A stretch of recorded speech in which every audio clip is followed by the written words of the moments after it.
मोहतरम भाइयों, आज आप देख रहे हैं कि भारत के अंदर वक्फ संशोधन विधेयक को लेकर के जो हंगामा बरपा है, आखिर इसकी वजह क्या है? क्या इस बिल से, इस नियम से मुसलमानों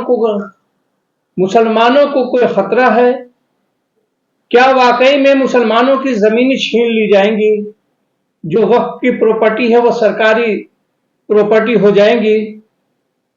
आज हम इसे समझने की कोशिश करते हैं। या महज ये एक र्यूमर है, अफवाह है, इसके बारे में सच्चाई लोगों को नहीं मालूम है और बगैर मतलब के इस पर हंगामा हो रहा है। आज हम उसे समझने की कोशिश करते हैं। दरअसल पूरे वक्त के कानून को अगर हम समझें तो इसमें 2 बार संशोधन जो है किया गया है।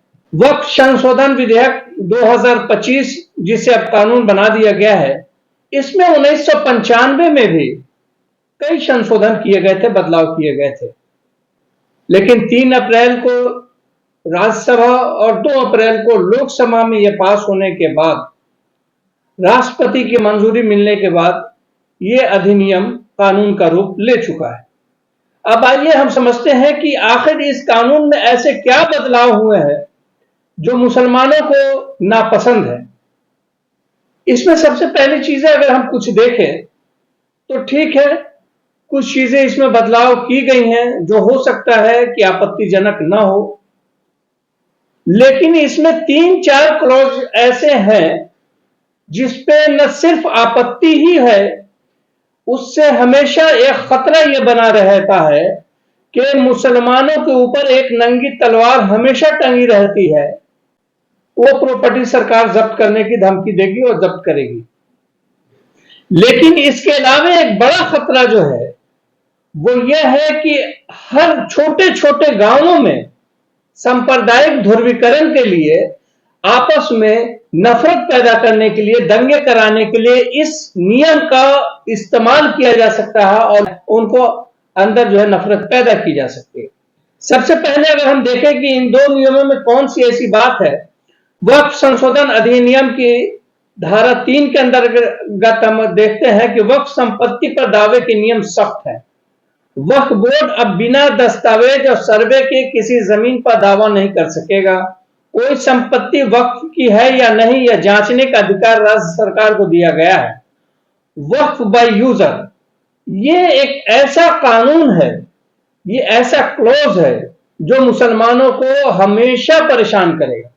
और न यह सिर्फ मुसलमानों को परेशान करेगा, बल्कि इस कानून के तहत गांवों में, छोटे छोटे गांवों में जाकर के नफरत की आग लगा करके और दंगे कराने की हमेशा कोशिशें होती रहेंगी। अब ये वक्फ बाय यूजर कैसे है, इसको हम समझते हैं कि मान लीजिए कि 100-200 साल से किसी जगह पर ईद की नमाज हो रही है। अब तो साल में वो 2 बार होती है, जमीन बहुत बड़ी है, अब उसके डॉक्यूमेंट्स नहीं है वक्फ बोर्ड के पास। जाहिर सी बात है कि पहले जो जमींदार हुआ करते थे, पहले जो लोग, बड़े लोग थे जिनके पास जमीनें थी, नवाब वगैरह थे, वो ऐसे ही गांवों में कह देते थे, अरे फला जगह पर हमारी जमीन है, 4 एकड़ जमीन है, उसको ले लीजिए, ईदगाह बना लीजिए। फला जगह पर हमारी जमीन जो है 2 एकड़ है, उसको आप कब्रिस्तान बना दी। वो डॉक्यूमेंट नहीं देते थे, वो लिख करके नहीं देते थे, ऐसे ही बोल दिया, वो लोग चले गए, उसको कब्रिस्तान के लिए यूज में ले रहे, बास को मस्जिद बना दिया। तो इस तरह से जो है जमीनें वक्फ की जाती थी। अब वो जो है प्रॉपर्टी जो है, अब हम जो है सो उसको साबित नहीं कर सकते, तो वो जमीनें जो हमारी वक्फ की है वो सरकार ले लेगी। ये एक खतरा जो है हम पर लगातार बना रहेगा। और सिर्फ ये बना नहीं रहेगा, बल्कि गांव में, कस्बों में जाकर के जो ये लोग हैं नफरत के बाजार जो गर्म करते हैं, जिनकी राजनीति नफरत से चलती है, वो इसको मुद्दा बनाएंगे। भाई देखिए, आपके पास जमीनें नहीं है और मस्जिद के पास 4 एकड़ जमीन है, ये जो है आपको मदारिस है, इनके पास इतनी जमीन है, ये जो जमीन खाली पड़ी रहती है ईदगाह की, ये कब्रिस्तान, ये सारी जमीन सरकारी है, इस पर मुसलमानों ने कब्जा कर रखा। अब इस बात को फैला करके कितनी बड़ी नफरत की दीवार खड़ी की जा सकती है और कितने दंगे हो सकते हैं, इसका तस्वुर आप अभी नहीं सोच रहे हैं। लेकिन आने वाले दौर में हर गांव में, हर बस्ती में इस तरह के झंझट होंगे और इस तरह का दंगा हमेशा होता रहेगा। ये हमेशा के लिए एक ऐसी नफरत के बीज ये लोग बो कर जा रहे हैं इस कानून के तहत कि अगर इसे न रोका गया तो ये बहुत खतरनाक होगा हमारे देश की एकता और अखंडता के लिए। इस बात को समझना होगा देशवासियों को भी कि भाई वक्फ बाय यूजर का मतलब क्या है। ये जमीनें वैसे ही दान दी गई मौखिक रूप से, वैसे ही बहुत सारे हमारे गैर मुस्लिम भाइयों की भी प्रॉपर्टी है, मंदिरों की प्रॉपर्टी है, चर्च की प्रॉपर्टी है, गुरुद्वारे हैं जो लोगों ने दिया, दान किया अपनी स्वेच्छा से।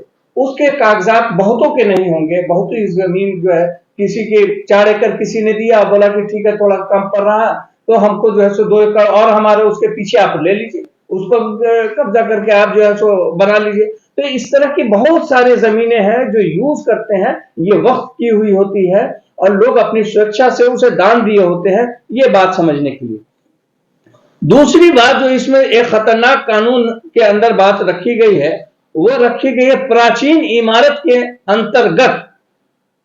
ये जो मामला है कि वैसी इमारतें, वैसी मस्जिदें, वैसे खानकाहें जो प्राचीन इमारत यानी प्राचीन इनकी हिस्टोरिकल प्लेस में वो चीजें आएंगी,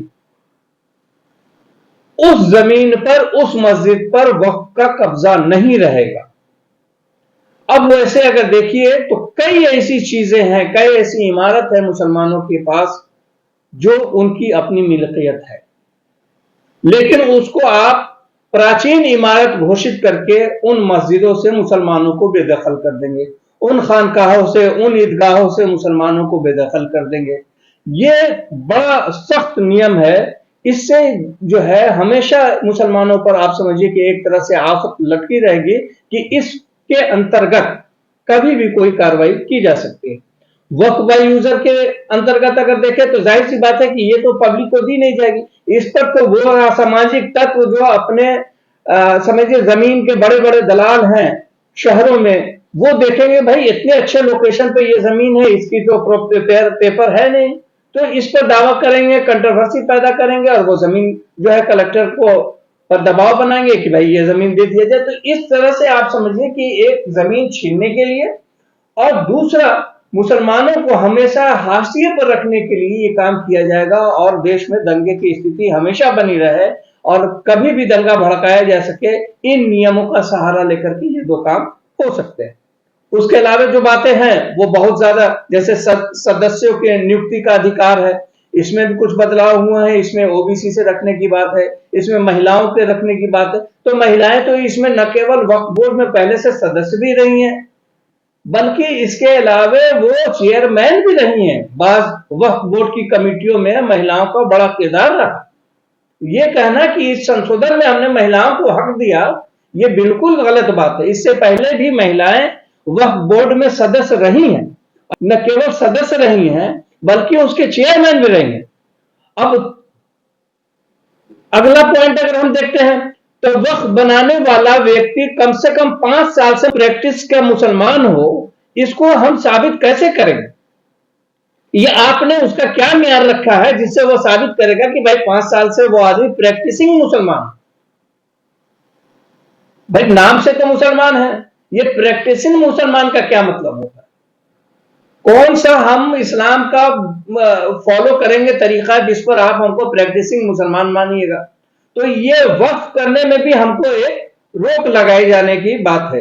ये जो है वक्फ के कानून के लिए वक्फ बनाने वाला व्यक्ति कम से कम 5 साल से इस्लाम का पालन करने वाला होना चाहिए और संपत्ति का मालिक होना चाहिए, ये जरूरी है। जाहिर सी बात है कि जो मालिक होगा वही संपत्ति देगा। अगर बाप दादा की प्रॉपर्टी है, हम पोता है, हमको समझ में आई कि भाई ये चीज मालिक है, हम दे देंगे। लेकिन प्रैक्टिसिंग मुसलमान आप कैसे इसमें जोड़ करके आप क्या साबित करना चाहते हैं और जांच का तरीका क्या होगा आपका? तो ये सब कुछ ऐसे सवालात हैं जिससे मुसलमानों के अंदर काफी बेचैनी है और न केवल मुसलमानों के अंदर बल्कि अगर इनकी लंबी प्लानिंग पर आप गौर कीजिएगा तो ये कोई भी विधेयक, कोई भी बिल लाते हैं मुसलमानों के खिलाफ में और जा करके ये इनका अंत होता है तमाम देशवासियों के खिलाफ में, तमाम माइनॉरिटीज के खिलाफ में। तमाम दलितों के खिलाफ में, आदिवासियों के खिलाफ में। आप जान लीजिए कि इसका परिणाम जितना मुसलमानों को इसका नुकसान नहीं होगा, आने वाले समय में दलितों को और हमारे आदिवासी भाइयों को इसका नुकसान होगा। क्योंकि हमारे शहर की जमीन है, लेकिन पूरे खजाने की जमीन जो है, जिसमें अंदर रॉ मटेरियल निकलते हैं, उनका कब्जा आदिवासियों के पास। तो इस तरह करके वो मंदिरों तक की जमीनों को छोड़ने वाले नहीं। तो हम देशवासियों को समझना चाहिए कि ये कानून केवल मुसलमानों के लिए नहीं है, बल्कि संविधान की मूल धारणाओं के साथ साथ हर एक समुदाय के लोगों की, हर एक धर्म के लोगों की जमीनों पर कब्जे की नजर है। आपने देखा होगा कि हाल के जैसे ही ये कानून पास हुआ, उसके बाद द ऑर्गेनाइजर जो आरएसएस का मुख्य समाचार पत्रिका है, ऑर्गेनाइजर में ईसाइयों की प्रॉपर्टी को लेकर के बातें आई हैं कि उनकी प्रॉपर्टी कितना है, यह डाटा दिया गया। यह संकेत कर रहा है, दे रहा है कि अगला निशाना, अगला टारगेट ईसाई होंगे।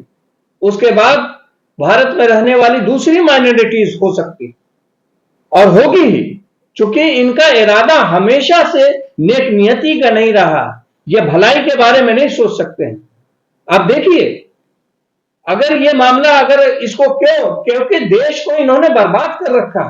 अभी आपने हाल में देखा होगा कि जियो ने बीएसएनएल के टावर का इस्तेमाल किया, 10 साल तक इस्तेमाल किया, लेकिन एक पैसा नहीं मिला। 19,000 करोड़ रुपया का देश का नुकसान, जो हमारे देश का टैक्सपेयर का पैसा है, वो जियो ने नहीं दिया। तो ये जो है उद्योगपतियों की सरकार है, ये चंद लोगों की सरकार है, उनके हित में काम करते हैं। तो ये जो आशंकाएं जताई जा रही है, ये आशंकाएं नहीं है, ये यकीन है कि ये अपने उद्योगपतियों के लिए ही काम करती है सरकार, और देश के नागरिक से इनको कोई मतलब नहीं। तो इन हालात में तमाम देशवासियों को इस बिल का विरोध करना चाहिए और इसे खत्म करने के लिए सरकार पर दबाव बनाना चाहिए, जिस भी देशवासी ये सिर्फ मुसलमानों का मसला ना समझे, बल्कि देश की एकता, अखंडता और आपसी भाईचारा और हर समुदाय को अपनी प्रॉपर्टी को बचाने की लड़ाई समझ कर लड़ी जाए, तो जरूर हम कामयाब होंगे। और इस लड़ाई को वैसे ही लड़ना पड़ेगा। ये लड़ाई केवल मुसलमानों के वक्त की संपत्ति की नहीं है, यह लड़ाई हर माइनॉरिटीज की है, हर दलित और हर आदिवासी की है। बहुत बहुत धन्यवाद।